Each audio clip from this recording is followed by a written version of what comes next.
Magandang morning, everyone. This is Sue, Peachy Sue.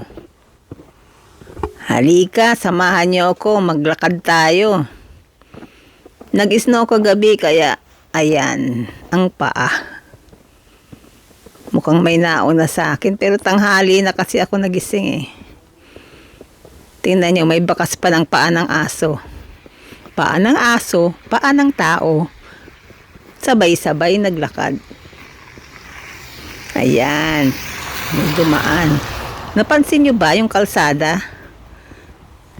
Yung kalsada doon, dinadaanan ng sasakyan. Walang gaanong snow. Kasi, nadadaanan ng sasakyan.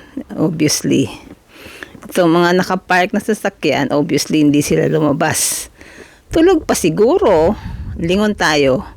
Ayun, ang likod. Baka may nakasunod. Sino man susunod sa atin?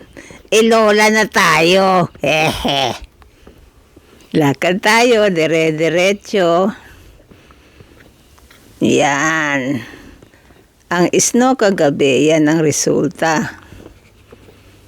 May mga ibang ibon naghahanap ng food. Gutom eh, syempre. Ayan. Lakad-lakad. Tapos, pagdating sa dulo, liko tayo. Tingnan natin kung anong meron doon sa ating pagliko. Ayan. Ako lang mag-isa, napansin nyo, walang mga tao. Ayaw nilang lumabas. Tatamad pa siguro. O kaya, tulog pa. Lakad-lakad. Lakad-lakad. Daming bakas ng paa. Ngayon, diliko na tayo dito. Ayan na. Malapit na. 1, 2, 3. Ayan na. May nalaglag pang snow sa tree.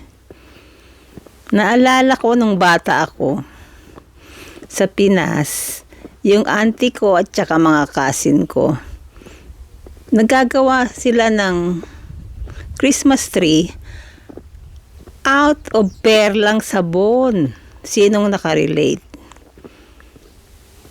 Pero yung outcome, ang ganda. Parang snow, yung napunta doon. Parang ganyan, no, yung mga puno. Ganyan yung dating nun.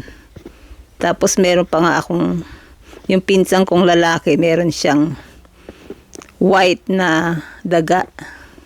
Namumula nga yung mata ng daga eh. Kala ko may sakit, ganun pala talaga yung kulay.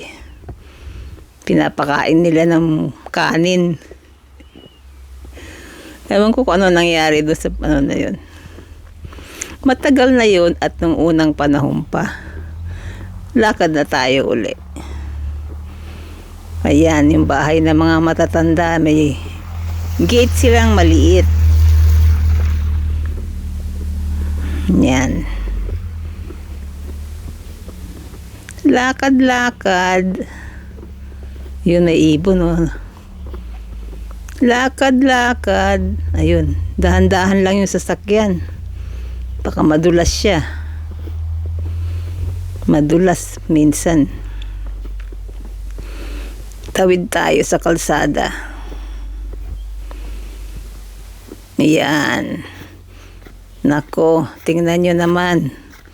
Yung kulay ng snow. Nahalo na kasi. Nilagyan nila ng grit. Yung kalsada. Grit yung asin.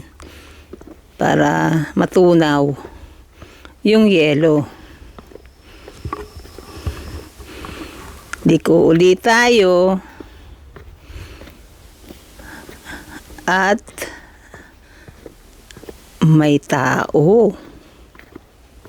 May taong papalapit. Isang lola din. Hindi pala lola. Mukha lang lola. Sa hardship ng buhay. Ay naku, pasensya na kayo. Natatawa lang ako sa kwento ko. Kwentong kutsero. Lakad tayo uli. Ayan.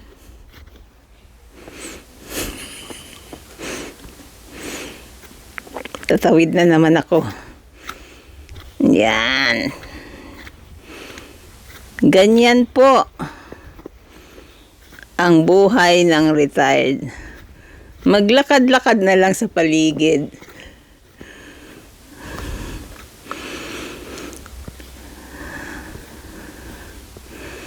Yan, may sasakyan na lalabas.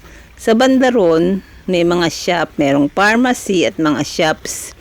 Pero hindi na tayo pupunta ron. Sa next episode na lang. Maraming salamat po sa inyong panunood. At maligayang Pasko. Hanggang sa susunod. Please subscribe. Okay. Bye-bye.